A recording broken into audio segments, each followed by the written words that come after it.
खर्चे और खुला के मुकदमात, जहेज के मुकदमात, इद्दत से रिलेटेड इश्यूज, कानून ने ये गुंजाइश दी हुई है एक खातून को कि जिस शहर के अंदर खातून रह रही है वहाँ पे वो केस दायर कर सकती है, बेशक शोहर जो है किसी दूसरे शहर में रहता हो और वो मुल्क से बाहर ही क्यों ना हो, एक खातून जो है अपने शहर में केस दायर करके वहाँ से फैसला करवा सकती है। अब मेरे पास एक रीसेंट केस आया है और इसमें कुछ स्टोरी इस तरीके से है कि जनाब खातून जो है वो गुजरांवाला की है और उसने वहाँ पे केस जो है चलाया, ट्रायल चला, केस वहाँ पे विन कर लिया। अब विन करने के बाद उसने अमल दरामद तो कराना है इसके ऊपर, तो अमल दरामद कराने का होता है तरीकाकार कि आप एग्जीक्यूशन फाइल करें। अच्छा, मैं यहाँ बताता चलूँ कि मैं यहाँ पे जजमेंट डेटर की तरफ से हूँ जिसके खिलाफ फैसला हुआ है, यानी शोहर के खिलाफ फैसला हुआ है, और शोहर जो है वो रह रहा है गुजरात में, पर जो बीवी है जिसने केस विन किया, जहाँ पे दायर किया था, वो गुजरांवाला की रहने वाली है और अदालत भी गुजरांवाला की थी जहाँ से फैसला हुआ है। अब फैसला होने के बाद चूंकि औरत ने अमल दरामद कराना है आदमी के खिलाफ और आदमी गुजरात में रह रहा है, तो फिर वहां पे एग्जीक्यूशन पिटीशन फाइल की औरत ने गुजरांवाला के अंदर, लेकिन चूंकि आदमी वहां पे मौजूद नहीं है जिसके खिलाफ फैसला हुआ वहां पे मौजूद नहीं है, तो उसको पकड़ने के लिए, अमल दरामद कराने के लिए फिर एक बनाया जाता है प्रिसिप्ट। और मेरे हाथ में जो अभी आप देख रहे हैं ये प्रिसिप्ट की कॉपी है,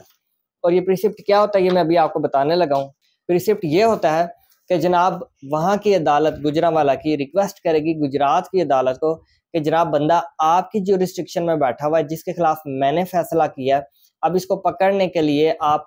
मुतलका कार्रवाई चलाएं, वारंट्स का आगाज करें, समनिंग करें, जायदाद कुड़की करें या उसको अरेस्ट करें, ये बात आपके ऊपर है। वहां से वो एक लेटर बना के गुजरात में भेजा गया जिसमें ट्रांसफर ऑफ डिक्री वगैरह का ये टाइटल बनाया हुआ है, फिर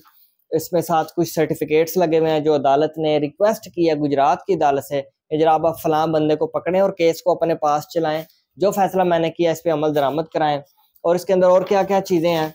कि इसके अंदर वो सारी डिटेल है, वो सारे केस की मालूमात है कि ऐसे ऐसे मेरे पास केस आया था, ये पार्टी थी, मैंने ये फैसला किया, यानी अदालत कह रही है गुजरात की अदालत को, और इसमें ये रकम मुकर्रर हुई थी, इतना जहेज था, ऐसे डिफेंडेंट भाग गया या वो पेश होता रहा, मुद्दइया ने ये शहादत दी वगैरह वगैरह।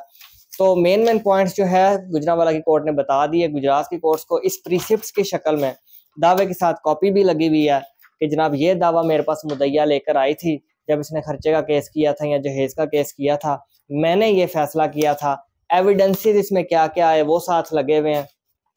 इसके अलावा जवाब क्या आया था डिफेंडेंट की तरफ से, आदमी की तरफ से, वो भी इसके अंदर लगा हुआ है, किसने क्या किया और किन किन तारीखों पे आदमी आता रहा, किन पे नहीं आता रहा। गर्ज ये कि सारी डिटेल जो है इस प्रीसिप्ट के अंदर मेंशन्ड है। अगर आप मजीद मुलाहिजा करेंगे तो इसके अंदर पर्चा डिक्री भी साथ में अदालत ने लगाया हुआ है कि जनाब ये मेरा क्रक्स है, फैसले का निचोड़ है, तो ये मैं आपको दिखा रही हूँ, यानी गुजरांवाला कोर्ट गुजरात की अदालतों कह रही है ये आपके पेशे खिदमत है, अब आप इसको कहीं पे मुकर्रर करें और एग्जीक्यूशन का आगाज करें। अब मैं यहाँ आपको बताता चलूँ होगा क्या कि इस फैसले पे अमल दरामद कराने के लिए अब केस आ गया है गुजरात के अंदर, बंदा गुजरात के अंदर ही है, यहाँ से निकलेंगे अरेस्ट वारंट्स और बंदे की गिरफ्तारी का आगाज होगा, लेकिन उससे पहले एक दो वार्निंग्स का आगाज होगा, समनिंग की जाएगी कि भाई आओ और इस डिग्री में जो फैसला हो चुकी है इस पे अपने पैसे जमा कराओ या जहेज जमा कराओ, जो भी अदालत ने फैसला किया है, या अगर तुम्हें इस फैसले से इनकार है तो लिमिटेशन टाइम के अंदर अंदर जो है तुम अपील दायर कर लो, अपीलेट कोर्ट के अंदर जाओ, कुछ करो सही, और अगर अपील दायर नहीं करते तो हम तुम्हें पकड़ के जेल में डाल देंगे। अच्छा, एग्जीक्यूशन पिटीशंस के मामलात के अंदर चूंकि अगर आपने अपील फाइल नहीं की फिर ये हतमी फैसला ही समझा जाता है कि जो गुजरांवाला की अदालत नहीं है, जिस अदालत ने भी वो केस का फैसला किया, अब उस पर अमल दरामद हर सूरत होना है। अमल दरामद कराने के क्या तरीकाकार होते हैं? पहला तो ये कि बंदा अच्छे तरीके से खुद पेश हो जाए, रिक्वेस्ट कर ले कि जी मैं इतनी लमसम अमाउंट नहीं दे सकता तो किस्तें कर दें, मेरे हालात इतने अच्छे नहीं हैं, तो वो अदालत 2 3 4 5 एक साथ कर देती है, उसमें अंडरटेकिंग ले लेती है, श्योरिटी बॉन्ड ले लेती है, कोई जमानतनामे ले लेती है, या फिर जो मुद्दइया होती है उसकी राय भी बड़ी मैटर करती है, वो खुद टाइम देती जाती है, कोई बात नहीं आप किस्तें करके दे दें। दूसरा तरीका कि अगर आप किस्तें भी नहीं देते या आप सिरे से पेश नहीं हो रहे, फिर आपको अरेस्ट किया जाता है। अरेस्ट करने के लिए बैलफ मुकर्रर होता है कोर्ट की तरफ से, और वो बैलफ जाता है आपकी मुखबरी का होती है, वो सादा कपड़ों में भी हो सकता है, बंदा पकड़ने वाला आपको यूनिफॉर्म में भी हो सकता है, आपको पता नहीं चलेगा, लेकिन अगर आप अरेस्ट हो गए, एक दफ़ा आप अरेस्ट हो गए, फिर जनाब होगा ये कि जब तक आप उसकी आधी रकम डिक्री की या 1/3 या पूरी अदा नहीं करते, आप बाहर नहीं आने वाले, या शायद अदालत आपको किसी से जमानत नामा लेकर छोड़ दे, वो एक अलग बात है। और इसके अलावा ये होता है कि सारे प्रोसीजर अगर फेल हो गए हैं, आप पेश भी नहीं हो रहे, किस्तें भी नहीं हो रही, आप अरेस्ट भी नहीं हो रहे, फिर अदालत के पास और बहुत सारे तरीकाकार होते हैं। वो होता है शनाख्ती कार्ड का इस्तेमाल करते हुए आपकी जायदाद की डिटेल्स निकाली जाती हैं और प्रॉपर्टी को कुर्की करने की तरफ आगे बात जाती है कि प्रॉपर्टी को अटैच कर लिया जाए। जायदाद जब अटैच हो जाएगी कि आपके नाम पे फलां प्रॉपर्टी है, गाड़ी है, मोटरसाइकिल है, ज़मीनें हैं, बिलखसूस ज़मीनें या घर, तो उसको नीलामी पे लगा दिया जाए और मुद्दइया के जितने पैसे बनते हैं वो नीलाम करके आपकी प्रॉपर्टी उसको दिला दिए जाएं, और जो बकिया पैसे हैं आपको दे दिए जाएं या बैंक अकाउंट में रखवा दिए जाएं, वहां से आप लेते रहें, यानी ज्यादती आपके साथ भी नहीं होगी। और ये जो रकम दिलवाई जाएगी जायदाद फरोख्त करके आदमी की, वो बकाए जात की सूरत में ली जाएगी। उसके अंदर मजिस्ट्रेट भी शामिल होगा इस कार्रवाई में। जहां जहां जरूरत पड़ेगी पुलिस का भी इस्तेमाल किया जा सकता है, पटवारी से भी मुतलका रिपोर्ट या तहसीलदार की भी खिदमात ली जा सकती हैं, रेवेन्यू ऑफिसर सारे शामिल होंगे। जहां जहां फैमिली कोर्ट को लगेगा कि मैंने ऐसे जायदाद को कुर्की करना है, फोरफीट करना है, अटैच करना है, नीलाम करना है, यानी कि फरोख्त करके मुद्दइया को पैसे दिलवाने हैं, वो यूज करेगी। इसमें डेफिनेटली थोड़ा टाइम भी लग जाता है, टाइम टेकिंग प्रोसेस है, लेकिन अगर आप विजिलेंट है, एक्टिव हैं, आपका लॉयर भी एक्टिव है और खुशकिस्मती से आपको जज भी एक एक्टिव मिल गया, तो ये सारी चीजें आपको फेवर करेंगी, आपका केस बड़ा फास्ट ट्रैक पे चलेगा। लेकिन एग्जीक्यूशन के मुकदमा में मैं यहाँ बताता चलूँ कि पार्टी की अपनी भी बड़ी अमल दखल इसमें शामिल होता है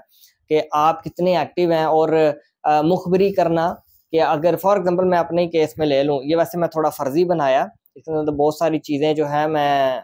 आगे पीछे की हैं इस वजह से कि मेरे क्लाइंट की किसी किस्म की आइडेंटिटी रिलीज ना हो और डेफामेशन ना हो किसी किस्म की। अगर आप मुखबरी करते हैं, बताते हैं कि जनाब इस जगह पे शोहर मौजूद है, तो फिर होगा ये कि वो पकड़ने में आसानी हो जाएगी। बैलफ जाएगा, उसको पकड़ लेगा, छुप के पकड़े, जैसे मर्जी पकड़े, कहीं पे ऐलान करके पकड़े, ये अब उसकी कार्रवाई होती है। लेकिन इससे पहले कोर्ट से बाकायदा वारंट हासिल करने होते हैं बैलफ ने, वरना आप गिरफ्तार मदयून को नहीं कर सकते। यहाँ मैं बता दूं कि मदयून कौन है, जिसके खिलाफ फैसला हुआ है कोर्ट का, यानी शोहर, वो मदयून है। और फैसला जिसके हक में हुआ है वो डिग्री दारा है, इंग्लिश में आप उसको जजमेंट होल्डर कहेंगे या डिग्री होल्डर कहेंगे। तो ये सारे मामलात होते हैं। यहाँ मैं बताता चलूँ कि एग्जीक्यूशन पिटीशन को बाज़ औक़ात लोग बहुत लाइट लेते हैं, हालांकि ऐसे नहीं करना चाहिए। एग्जीक्यूशन पिटीशन में बाज़ औक़ात आपके bank account, ID cards, properties के ऐसी नौयत पे मामला चले जाते हैं जहाँ पे आपको नुकसान होता है। तो बेहतर यही है कि आप जो है टाइमली हर चीज़ को संजीदा लें, और जब ऐसे मामला चल पड़े तो किसी लीगल पर्सन से अपना मैटर डिस्कस करें, कंसल्टेशन लें, ताकि आपका वकील या जो बंदा इस चीज़ की समझ रखता है आपको अच्छी गाइडलाइन प्रोवाइड करे और आपके मामलात ऐसा तरीके से एंडिंग तक पहुंच सकें। कंसल्टेशन के लिए स्क्रीन पे नंबर दिया हुआ है, राब्ते के चार्जेस लागू हैं। Thank you very much.